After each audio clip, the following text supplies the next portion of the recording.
Welcome into the Inside Scoop. We are live from Nashville, Tennessee, and today is Wednesday, January 8th. I'm your host, Josh Newberg, and today we're talking recruiting, mostly high school recruiting. I know a lot of the shows recently have been portal dominated, but we're going to get back to our roots today, talk mainly high school. We're going to break down the Florida Gators, Miami Hurricanes, and also who pulled the best players out of the state of Texas in the 2025 cycle. We're going to get into all of it. Hope you guys enjoy the show. Let's get to it. Let's talk some Florida Gators recruiting. 2025 cycle, it's about wrapped up. That happens the first Wednesday in February, and UF currently sits with the 11th ranked class in the country. Still looking to add maybe a piece or two to the commit list before it's all over. But in today's video, I want to know who the instant impact recruits are. You know, the ones that we're going to be seeing on the field in 2025. I got Keith Niebuhr here from Gators Online, and we're going to talk all about it. But first, exciting time for UF fans. You can feel this recruiting momentum. So we're talking Gators on this channel. Make sure you guys are subscribed. I appreciate it. All right, let's bring on Keith Niebuhr, Gators Online. And Keith, before we get into some of these impact players, we know Coach Napier is on the road. He's able to make this is a contact period, so he's able to make some visits. Who are some of the notable names that he's dropped in on this week? Yeah, well, first of all, he's gone and seen some of the commitments that Florida has already for 2026. One of them is four-star Under Armour All-American quarterback Will Griffin of Tampa Jesuit. Billy went by that school on Monday. The same day, he also saw four-star cornerback commit Jalen Waters of Seffner Armwood, which is just east of Tampa. Yesterday, on Tuesday, he was down in the Sarasota-Bradenton area where he stopped by Bradenton IMG Academy. And today he's going to go see some defensive linemen, or today being Wednesday, some defensive linemen down in Southwest Florida, including two players that are both among the top 15 defensive line recruits in the country for 2026, James Johnson and Kendall Gerville, who live in the Fort Myers area. Mm-hmm. And the stop at IMG, I should point out, was to see a multitude of prospects, but mainly a bunch of offensive linemen. So yesterday, Tuesday, offensive linemen, Wednesday, defensive linemen. Billy knows you got to build a team from the inside out, and that's where a lot of the focus is going to be in this cycle. And quite frankly, the state of Florida, Josh, is loaded in the 2026 class, and so is the state of Georgia. I don't think the Gators are really going to have to go too far out of that typical footprint in this cycle, and we're seeing that in early visits from Billy Napier. By the way, Thursday, he's going to be down in South Florida, and one stop we know of will be at Plantation American Heritage. My guess is he'll probably be at Hollywood Chaminade at some point as well. Where you've got some outstanding All-America type players down there too. Yeah, we did a video last week on recruiting in the state of Florida. Gators definitely came out on top this year. So, you can feel that momentum kind of carrying into the 2026 cycle as well. But let's rewind to 2025. I want to talk impact players. So let's start on offense. We know guys were jumping in the boat late to play with DJ Lagway. So who do you see getting early playing time from this offensive commit class? Inside Scoop listeners, it's playoff season. That means we're talking prize picks, and I love prize picks. So we got the NFL playoffs going, we got the college football playoffs going, and it's a great time to up your prize picks game. This weekend, I played Quinn Ewers and Sam Levitt passing yards on the more than and hit. I love it. It's just that easy. Prize Picks is the #1 daily fantasy sports app. Now offers Apple Pay for quick and easy deposits into your football account. Prize Picks is the most fun way to make a little money during the football season. Here's what we're going to do. Go to prizepicks.com/inside scoop, and you're going to use promo code inside scoop to receive a guaranteed $50 once you play $5 in lineup. So all you got to do is play that $5. Whether you win or lose, you're going to have $50 in your account when it's done. So tell me, who are we rolling with the playoffs coming up? Give me your winners. Give me your can't miss picks in the comment section below. Remember, Prize Picks, daily fantasy sports made easy. Yeah, I mean, if we're not talking about transfers, if we're just going off the high school kids, I mean, you got to start with the receiver position. 5-star receiver Dallas Wilson plays that X receiver spot. Tall guy, 6'2.5", outside and deep threat. So you have to think Dallas Wilson, but also at receiver, the Gators lost some guys. They lost Elijah Badger, who had such an outstanding season last year. They lost Shim DK, who had an outstanding season. Those guys are now heading off to professional football. So you got to replace those guys. So that gives an opportunity for some other freshmen, not just Dallas Wilson. And I'm talking about Vernell Brown III, who we all love, fantastic player. Polished route runner, can probably line up at multiple spots, but he's in that 5'10.5", 5'11" range, so probably slot receiver. And then also Nashawn Montgomery, who had a solid week at the Under Armour All-America game last week as well. He's a little bit taller, not as tall as Dallas Wilson, but taller than Vernell Brown, so 6'1". So in this class, you've got guys that really can play all three of the receiver positions. So I think Nashawn Montgomery, I think Vernell Brown, and I think Dallas Wilson are all guys that can play and contribute early. They all are expected to be there for spring practice. And I need to point out, Vernell and Nashawn are also guys that can do some things on special teams as well and want to get on the field. So they're hungry. So I suspect a guy like Vernell Brown could be essentially be like what Chris Rainey was years ago when he was a young guy for the Florida Gators, making an impact on special teams in addition to just the passing game. Now, the running backs, even though Florida is very solid with what they return at running back, I do think Byron Lewis and Waltez Clark, 2 4-star players, have a chance to contribute early, but it's going to be a little bit more difficult for them. Offensive line-wise, I think it's going to be difficult for some of those guys to get in because Florida returns just about everyone. Tight ends, Florida returns just about everybody. So really on offense, Josh, keep an eye on the receivers. And I'm leaving out one guy, Muiz Tancora, underrated kid, 3-star from Texas, but 6'3". Again, a tall guy. Florida loves those tall receivers. They just haven't had a ton of them. So potentially he could be a guy that gets some playing time as well. Yeah, some really dynamic pass catchers coming on campus here real soon, and I could see some of them making an impact. But Keith, what about on the defensive side of the ball? Who makes an early impact there?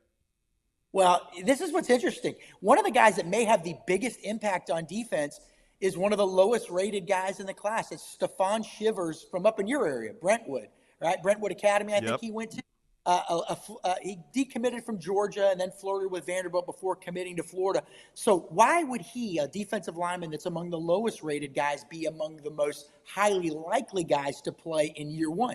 Well, when you look at the nose guard position, Florida's losing 2 key players. One of them is Cam Jackson, a surefire NFL guy on the north end of 360 pounds. He was your starter, but your number 2 guy, remember him, the Heisman contender, Desmond Watson?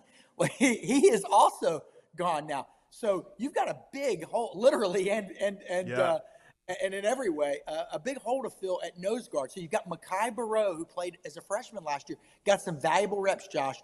He'll probably be the guy that steps in this year into starting role, unless, we don't know what they're going to do in the transfer portal.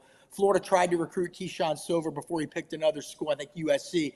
So there could be potentially, maybe they're still going to try to work some things there. We don't know, but Mekhi Barrow comes back at the nose guard position. He's like around 400 pounds. But Shivers, in that 380-pound, did I say Shivers or Shivers? I can never remember how to pronounce his name. Stephon Shivers, we'll call him. Again, 6'4.5", 380 pounds. So he's going to have a chance to play early. I believe he's an early enrollee. It's a very important position to the Florida defense. So keep an eye on him. Elsewhere, I think at linebacker, Ty Jackson has a chance to be in the rotation, Under Armour All-American. Florida's returning some really good linebackers. Make no mistake, Pup Howard, Miles Graham, Aaron Childs, Jaden Robinson. But you got to have depth at that position. And they did just lose Shamar James, who declared early for the NFL draft. So keep an eye on him. But in the secondary, Josh, again, important position.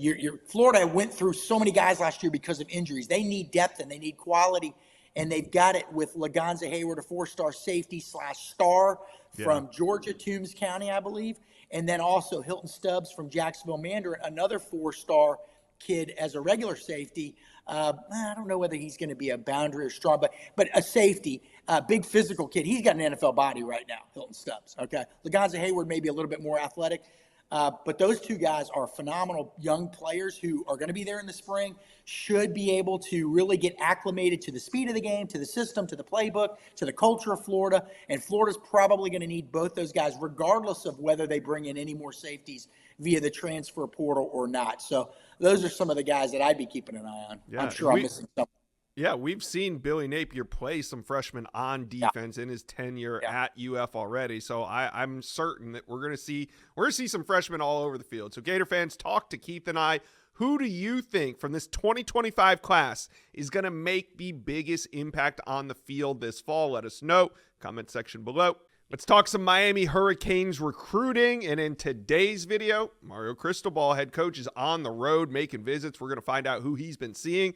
We got a Zuby Charles from Kane Sport on, and we're also going to talk impact players from the 2025 class. Who are some of these freshmen that could make an impact as soon as they step on campus? That's what we're going to find out today. So exciting time here for Miami fans. You guys do me a favor, smash that subscribe button to the On3 Recruits channel. All right, let's bring on Azubi Charles from Kane Sport. We're going to talk about those impact players.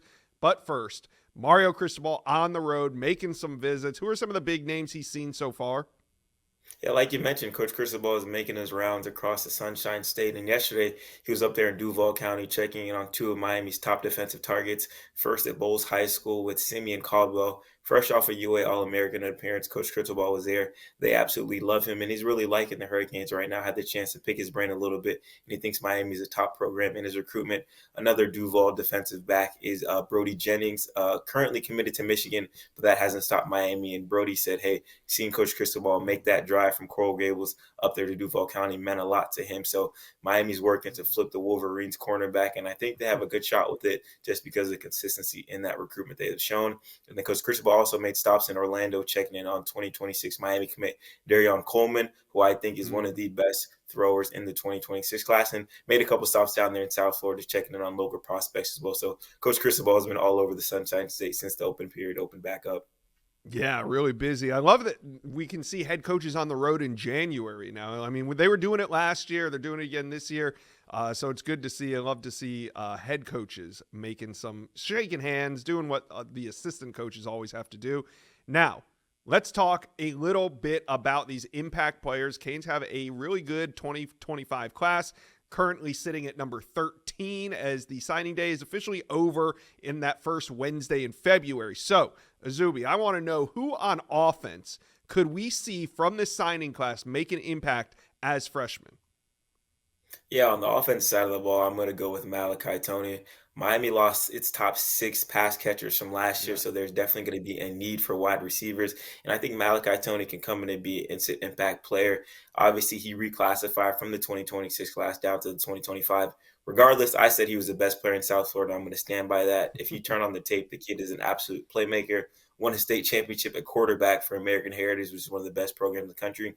And when you talk with his coaches at American Heritage, they say he has the best hands to ever come through that program. And that's a school that has over 14 guys in the NFL right now. So a ton of talent coming out of American Heritage. And they think Malachi Tony has that potential to be the next guy that goes from Heritage to the NFL. So he's going to be the guy on the offense side of the ball that I think is going to be that impact player in year one for the Hurricanes for sure. Yeah, and that's why it was so important to hold on to him, keep him signed, because he's one of those guys who is going to come in and pay dividends instantly. So what about on defense? How about on the other side of the ball? Who are you watching?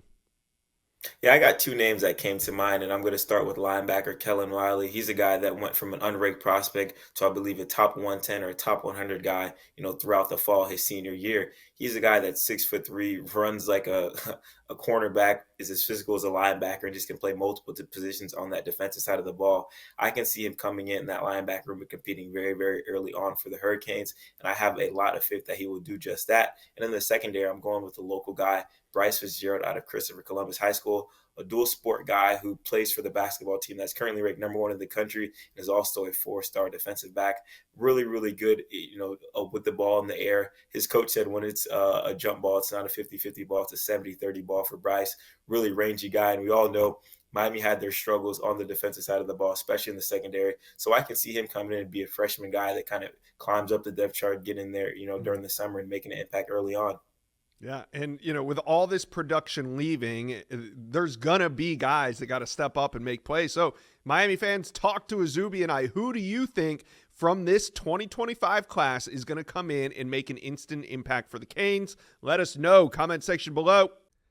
Another recruiting cycle has come and mostly gone, and once again, the state of Texas reigns king when it comes to producing the best talent in the country.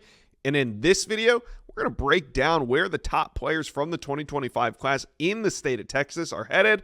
But before we get going, guys, do me a favor, hit subscribe to the On3 Recruits channel. This is the best recruiting channel on all of YouTube, so jump on board and hit subscribe.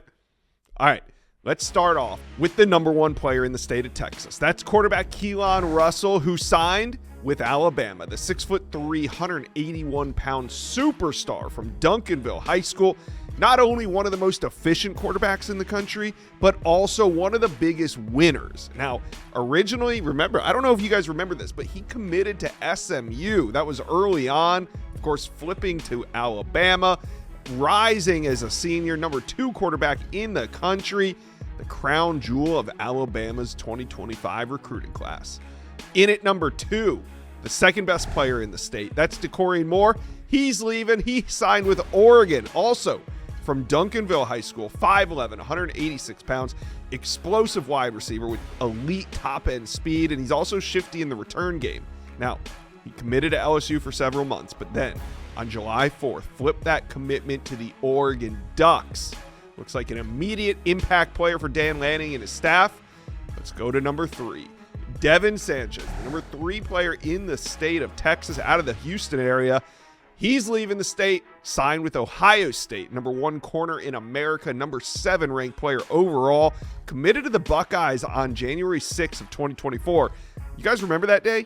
Same day that Bryce Underwood committed to LSU. Now, a huge win for the Buckeyes, and he actually signs with the Buckeyes. And really, after he committed to Ohio State, it was quiet for Devin Sanchez. Not a peep in terms of him flipping, no rumors. Devin Sanchez, he's a Buckeye. At number 4, we got Jonah Williams, and here come the Longhorns. Jonah Williams, the number 1 safety in America out of Galveston, Texas, Ball High School, committed to Texas. Actually, committed to Texas right here on the On3 Recruits channel. Now, this was a long recruitment at times. I thought he was going to end up at Oregon. I know at times Oklahoma, LSU was trending for a minute, but I really thought that Jonah Williams was going to go to Oregon, but Texas clamps down, and in the end, they land the number 1 safety in America. At number 5, offensive tackle Michael Fasusi. Number 2 offensive tackle in America, signs with Oklahoma. Now, Texas and Oklahoma battled it out for Fasusi. Texas got him on campus a bunch early on, but it was Oklahoma trending in the end. A&M, they were also heavily involved. 6'5", 300 pounds from Louisville High School, and he has the upside to be an early NFL draft pick. At number 6, we got Lamont Rogers to Texas A&M. He's originally from Mesquite, Texas, committed to Missouri during the summer, but a late flip keeps him in state. Not to Texas. Rogers flips to the Aggies. Major pickup for Mike Elko and his staff. At number 7, a really interesting recruitment here. Ty Haywood, committed to Alabama. I say committed because he has not signed. He's the only player in this top 10 that is unsigned. His recruitment is essentially open, but how? He's committed to Alabama. Well, if you watch this channel, we have Tim Watts, Andrew Bonon from Bama Online a lot. They have no expectation that Haywood is going to end up signing with Alabama. I know he's committed there. I don't know why he's still on the commit list, but as long as he is, I'm going to refer to him as a Alabama commit. But I think he ends up at probably Michigan, maybe FSU. I know others are going to try to make a run at him because in the end of the day, he's the final remaining 5-star offensive lineman. Actually, when it comes to the 2025 cycle, he's the final unsigned 5-star in general. So, like I said, I think he ends up at Michigan, committed to Alabama, though, for those scoring at home. Number 8, edge Lance Jackson, signed with Texas Longhorns. From Texarkana, Texas, the number 2 edge in the country. Get this, he's 6'5", 270. One of those first off the bus type players. Remember Colin Simmons last year? Well, this year it's Lance Jackson. And look for Jackson, just like Simmons, to make an early impact for the Horns. Let's go to number 9. Wide receiver Khalil Lockett from Saxe, Texas. We talked a lot about Lockett on this channel. Actually, he committed right here on this channel. 6'1.5", 175 pounds.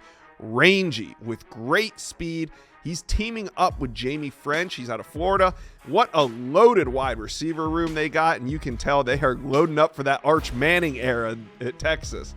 At number 10, Cade Phillips to Texas. And this was a big one because he's the number 5 rated corner in the country, and he was locked into LSU, committed there for a long time until he wasn't. The night before signing day, Cade Phillips announces the flip to Texas, and another absolute heartbreaker for the LSU Tigers, but a key pickup for Coach Sark and his staff. So those are your top 10. My observations, Texas only signed 4 of the top 10. A&M signed 1. I know there's still 1 unsigned right now, but he's not going to A&M or Texas, likely Michigan. So 5 of the top 10 players, including 1 through 3, all signed out of state. Now, Texas did have a great class at the end, and they went into Florida and they pull out Jamie French. They go into Georgia and they land Justice Terry. So that's kind of like the same as Oregon coming and landing Corey and Moore. I mean, for Texas to go into the state of Georgia and land defensive lineman Justice Terry that everybody thought was going to be a dog for his entire recruitment, it was huge. But what do you guys think? Tell me, why do you think the majority of the players in the state left the state in the 2025 cycle? Also, when we look back on this class, say 4 or 5 years later, who do you think we'll look back on from this top 10 and say that was the best college football player? Let me know. Comment section below.